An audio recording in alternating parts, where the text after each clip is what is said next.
You know, they're selling y'all wolf tickets, people. You're eating them right up. Hey, pussy, are you still there? I back. Trust me, I back. But I'm not impressed by your performance. You'll do nothing. You'll do nothing.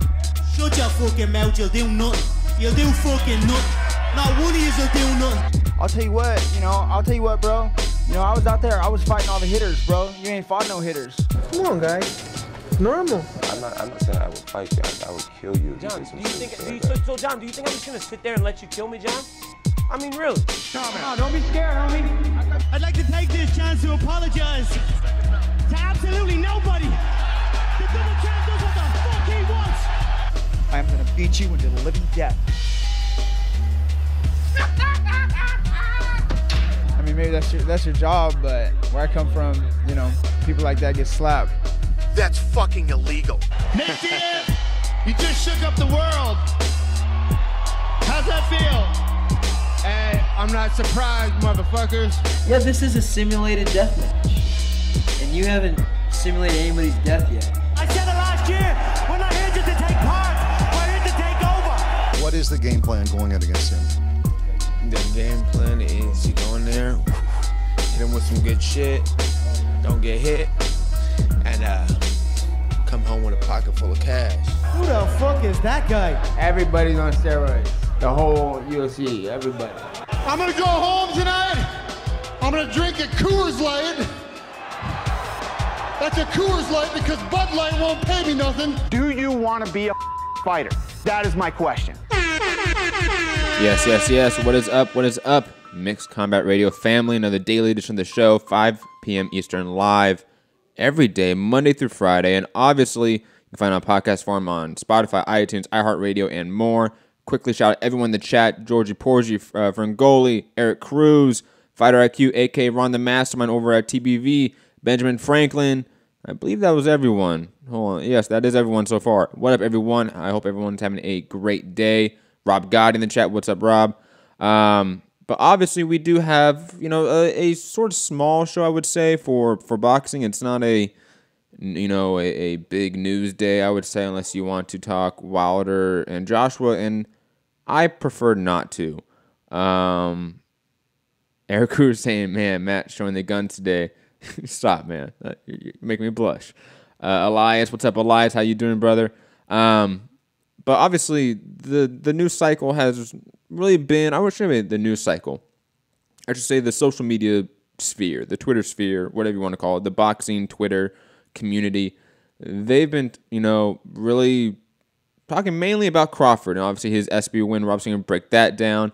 But mainly it's going to be a UFC MMA heavy show in the second half of the show because there's a bunch of news coming out of that world. So boxing will be light today. I deeply apologize. But obviously, if you want more, breakdowns of fights, go back to yesterday's show if you haven't listened to it, which most of you have not yet. Go back and listen to it. Check the Usyk Gassiev, Liam Smith, Jaime Munguia breakdown, and plus the UFC card that's coming up this weekend, Shogun Rua versus Anthony Smith. You can go see that in the preview of those two cards, or three cards to say, coming up. But let's delve right into it. Oh, Fat Apples, what's up? Everyone in the chat, salute to everyone. Good to see you. Another day above ground is always a good day. Terence Crawford winning the ESPY for Fighter of the Year. I gotta say, salute to Terence Crawford, of course, because I think, well, quickly, I should say, hold on, this front. Salute to Terence Crawford. George St. Pierre, Rose Namajunas, and Vasil Lomachenko were the other names attached to it. I think Crawford is, on the boxing side, he probably deserved it more. But even that, I think, is arguable. I don't know if he's the right guy to win it. I'll be honest. I think Crawford may be the best fighter of the bunch. But I don't know if he had the best year, or at least the best win. I think George St. Pierre had a huge claim to it for moving up a weight division after a 4-year layoff and beating the champion. That factors into a lot of things there. Hold on, pound for pound support, and Nija's in the chat. We gotta say salute to Nija. Salute. So let me know in the comment section below in the live chat. Do you guys think Terence Crawford should have won it? I think we can all sort of agree, if you really know the game, that Crawford may be the best fighter of the bunch. But did he have the best year? You know, was he the quote-unquote fighter of the year? Eric Cruz did Boy or whatever, however you pronounce his name, Pacquiao's new trainer, win trainer of the year. Come on, man. Fat Apple saying ESPY, not heard of it. ESPY is the ESPN Awards. It's their sort of like annual sporting awards. It's probably the biggest sporting awards ceremony in the U.S., I would say. And just for the record, all of these fighters are technically like ESPN fighters. Obviously, the UFC is not on ESPN yet, but heading into 2019, the UFC is a ESPN property. So these all 4 fighters were, in theory, ESPN fighters. Obviously, a little bit of bias there. I mean, saying,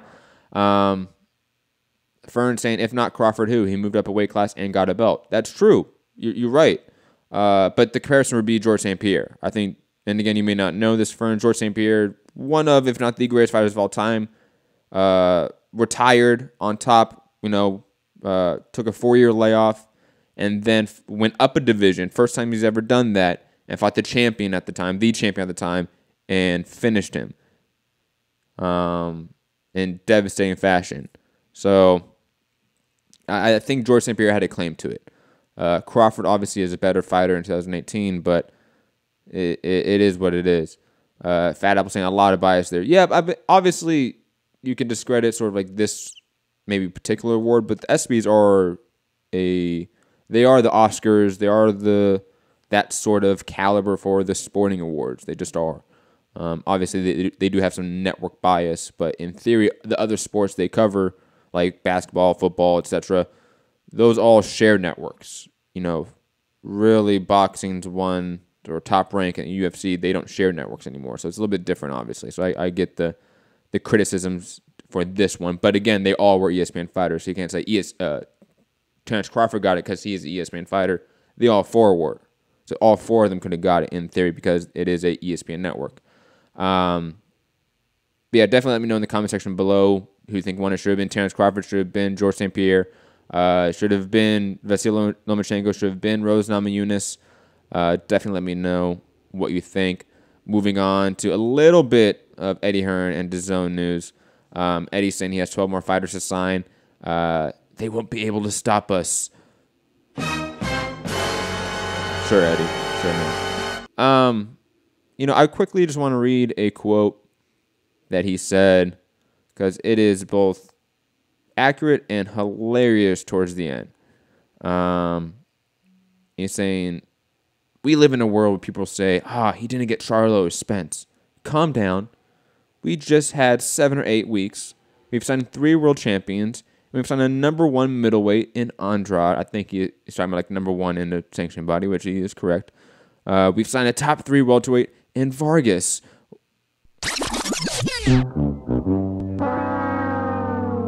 I mean, maybe in a sanctioning body, but come on, Eddie. What are you doing here? Come on. It is interesting though that he is sort of saying in this article, which you can find on Boxing Scene by way of Tris Dixon, to give him credit. The way Eddie is describing it is eerily similar to the PBC model that really came out in light, especially in the court case, with the idea that a PBC was going to be a league and promoters were going to be in it, in theory, like, let's say, teams in a regular sport. That never happened, obviously, to the full extent, but that seems like what Eddie is saying in this article. It is sort of fascinating to see where this will go, who he will sign. He is saying that he is still in talks with Charlo, with Mikey, with Spence. It's going to be interesting to see who he really pulls up here, out of the blue. I think Mikey Garcia, after he potentially beats Robert Easter, is a distinct possibility of happening. I really do. I still think the Charlos, being the way they think in terms of, they definitely seem to move as a pair, almost separately from the PBC Showtime Al Haymon conglomerate. Even though they're within that, obviously, I think they sort of maneuver on their own, in their own sort of way. So I can definitely, similar to Jacobs, I can definitely see them going, well, the bag's over there that I'm going to get more money in. I love you, Steven Espinoza. I love Showtime. You guys have done great for me, but Eddie's thing's going to make me a main event all the time and give me millions to fight. And Daniel Jacobs, can you just say that I'm not collecting M's? Well, I'm going to go collect M's on this new network that Eddie's putting all this effort in. And he's not putting all this effort on HBO with you, Jacobs. I definitely think we're going to see some surprising signees soon.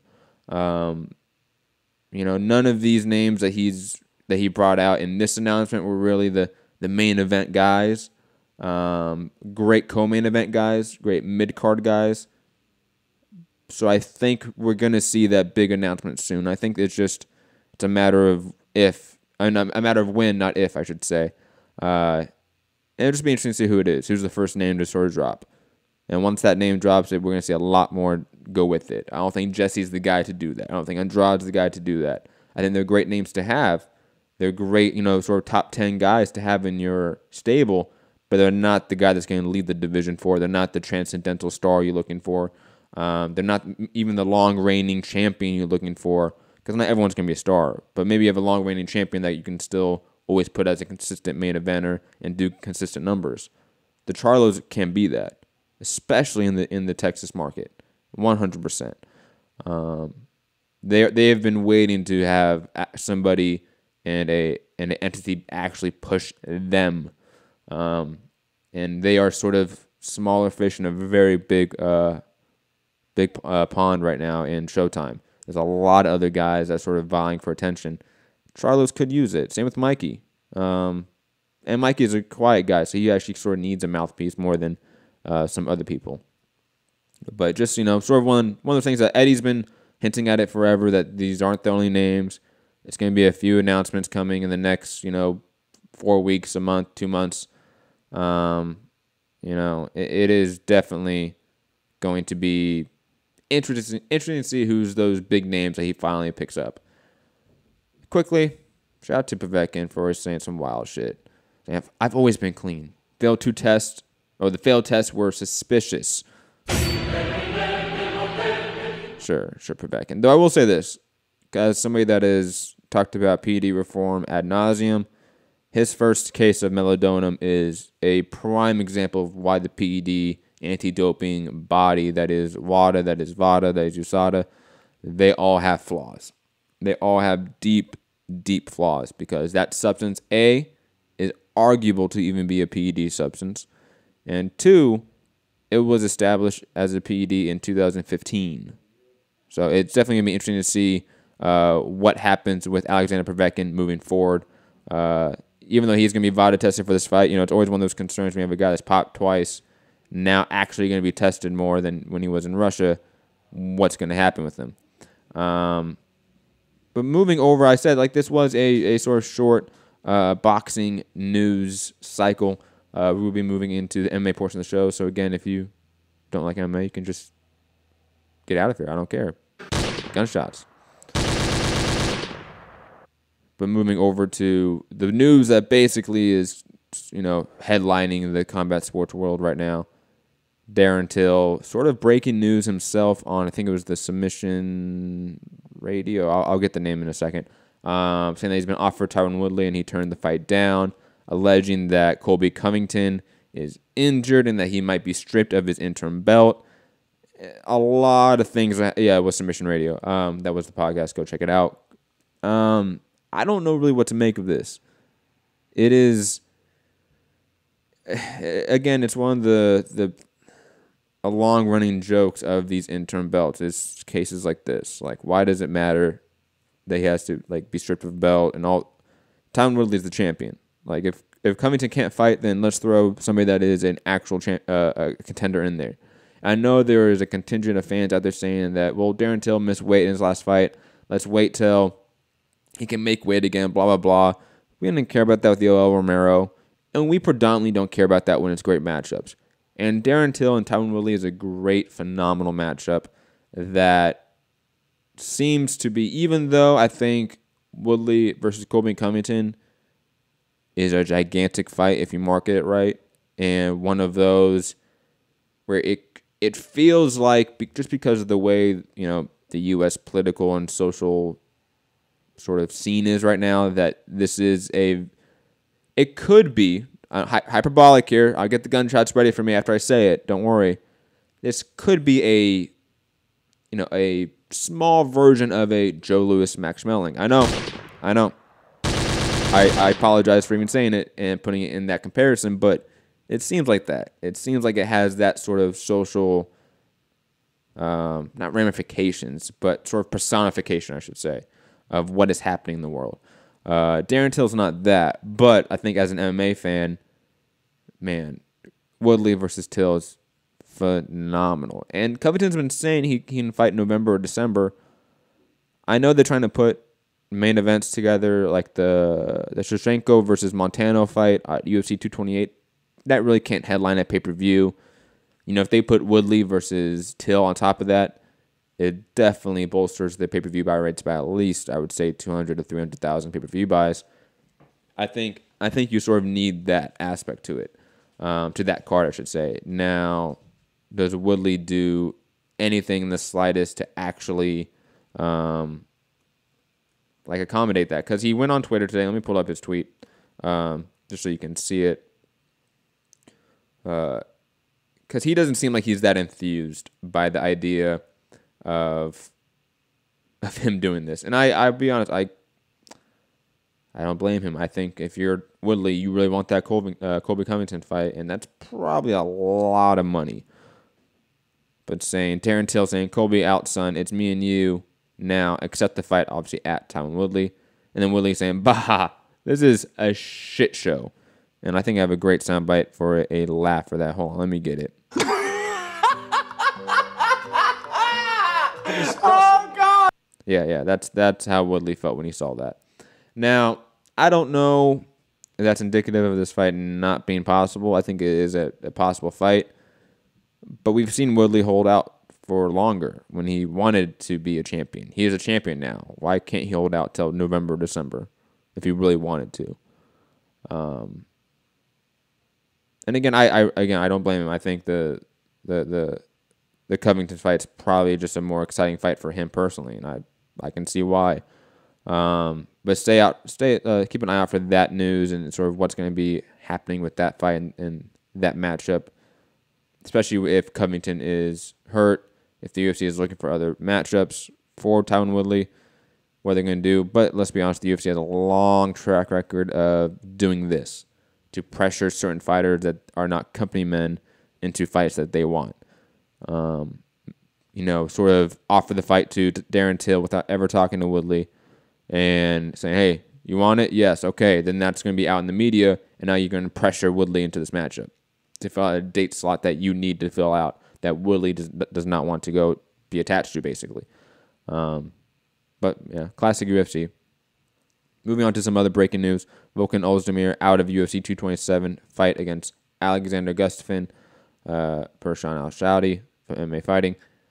This is kind of a blow, not necessarily to that card, because that card has some decent fights on it. That's the TJ Dillashaw, Cody Garbrandt, Demetrius Johnson, Henry Cejudo rematch. Like, those two fights are good enough to sort of bolster it. But this was a great sort of main card filler, I think. Return of Alexander Gustafsson. He's been off for a while. I hope they find someone. It's doubtful. I think it's 3 weeks away. I feel like everyone's tied up in the division right now, to be honest. So it'll be interesting to see who they can get from where. But sort of, bad news for Gustafsson, especially bad news for Ozdemir for being actually hurt. But sad for UFC 227. I would have really liked to have seen that fight. Moving on to other sort of news announcements. Anderson Silva saying he wants the UFC fight with Georges St. Pierre, and it's still possible. I don't know what to think about this, guys. Do we like this? Do we think Anderson Silva and Georges St. Pierre in 2018, 2019 still sells? Do we want it? Like, it is truly come to the point of where it is Mayweather-Pacquiao, where it is so past its expiration date. Does that even matter? Do we still care? What's the version of each guy we're going to get in there? a lot of aspects going into this matchup. And I still think if you're the UFC, this may not be long-term what you want to do. It may be great for a one-time pay-per-view and get that buy rate and get that money, let's be honest. I think Anderson Silva versus, again, Paulo Borrachino Costa or Israel Adesanya makes a lot more sense long-term for the division, long-term for the company. I'm curious as to see what they do with Anderson Silva because he is still Anderson Silva. I think he's still at some caliber of a decent like top 10, top 15 fighter in the middleweight division. And you can sort of use him in a lot of ways if you're a matchmaker, if you're the UFC. Interesting to see what they do with him. Kyle in the chat, Kyle making his MCR debut on the show tomorrow. Make sure to tune in for that one. Saying in a perfect world, Woodley versus Covington, Usman versus Till, Wonderboy versus RDA, and Lawler versus Masvidal. Completely agree with that. Perfect world. I mean, this is MMA. When do we ever get a perfect world in this sport? Let's be completely honest. Moving on to other breaking news. Mark Hunt versus Alexei Oleinik announced for the UFC Moscow main event. I'm not too hyped on this one. Like I always love Mark Hunt fights. I'll be honest. So I'll watch it. Obviously, it's my job. But not the matchup I really care to see. Like, just to be honest, I think there's other fights from Mark Hunt that seem, I don't know, more fun. Like I'd rather take a JDS rematch at this point than Alexei Oleinik, to be completely honest. But that may be just me, and I'm not a big fan of Alexei Oleinik, who is actually a pretty good submission grappler when he wants to be. But let me know in the chat what you think about that main event. If you think it's a decent sort of opening main event for that market. Obviously the rumors that they're going to put Khabib on that card for some reason for a fight night, I think obviously we're wrong, and that is shown obviously today in the breaking news. But, should they have sort of pushed back this date to put on a bigger card, put Khabib on that against someone, it arguably does not matter who, just to put him in that market as a main event, instead of this route, where it's a very run-of-the-mill fight night, it seems, that is now in a new, very different market. But, hey, I could be wrong. Definitely let me know in the chat, in the comment section below, what you think of that. But moving on, Brian Ortega, definitely sending some shots. Man. Like not being happy about what happened with UFC 226 and how he fell out of that card, basically because of Max Holloway getting hurt, having concussion-like symptoms, and not getting paid for it, not getting paid at all, not getting paid to show money, etc. And he made. I definitely implore anyone to go watch this clip of the Below the Belt show with Brandon Schaub. Oh my God, Brian Ortega. My bad. Even though I'm not the biggest fan of Brandon Schaub, I think Brian Ortega is one of those guys you listen to. And when he's upset, that's indicative of something, because he definitely seems like a guy that, not necessarily as a company man, but he's a chill, go-with-the-flow guy. And when he's upset and when he's speaking out, that's a big concern. You don't want guys that are the go-with-the-flow to no longer be company men. He's the right guy to be a company man. And it seems like he is now sort of drifting to the opposite. And the age of Project Spearhead, Leslie Smith, in that movement, he could be somebody that could quickly attach himself to that and sort of shake up the hardcore MMA industry. He definitely could. Definitely not the casual industry, but we've seen that may not matter. We've seen like a guy like George St. Pierre attach himself to the movement at some point, and that did nothing. A guy like Brian Ortega seems to be, real. Seems to be 100. So I don't know if that's the guy you want to piss off, especially going forward with the run he's been on too. Let's be honest. And if Max Holloway comes in there and he's not 100%, you're going against a guy like Brian Ortega who knocks out granite chin guys like Frankie Edgar in the first round or whatever. Yeah, I don't want I don't want to piss off that guy. Not at all. And last piece of news before we head on out of here. Cain Velasquez deciding to train at the WWE Performance Center.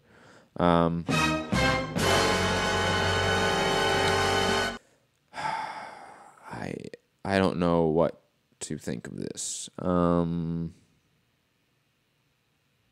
Let me know. Yeah, because Cain Velasquez is so injury prone that if in theory he is actually going into a pro wrestling career, that's not a great career if you're injury prone. People get injured a lot in pro wrestling, especially in the training aspect of it. He's a little bit past his expiration date himself for this sport, I feel like, let alone entering a completely new one. It is just odd. If it's him just going there to train just to help out with some guys or just to train there, I don't know what the long-term or even the short-term goals of that are. It just seems odd in every way. But yeah, I mean, stay tuned for sure of that news story and that thread, because God knows what the hell's happening with Cain Velasquez, who one of the best UFC heavyweights of all time and one of the best MMA heavyweights of all time, clearly, now making a sudden transition to pro wrestling. It just seems odd to me in every way, especially with the injury run he's been on. But yeah, ladies and gentlemen, that is it. Another daily edition of the show. Run through the news and topics, all the breaking news of the day. Obviously, if you want any more reviews of, or I should say previews of this upcoming weekend's matchups, that was all yesterday. So go back on podcast, on YouTube, Spotify, iTunes, Patreon, iHeartRadio, etc., SoundCloud, and you can definitely find all the shows, reviews, previews, live fight chats, etc. Shout out to everyone that's been joining up to Patreon.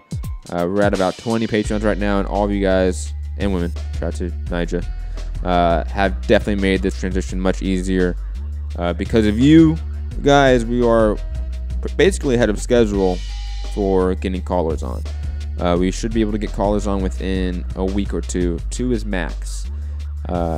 So keep an ear out for that one, and when we do have a phone line. So eventually you guys can call in, and I can't wait for that, to have guys like Georgie, Peter Washington, Eric Roses, Fat Apples, MB, all of you guys, Elias, Eric Cruz, Fern, Rob Gotti, Ron, everyone here, Benjamin Franklin, what's up everyone?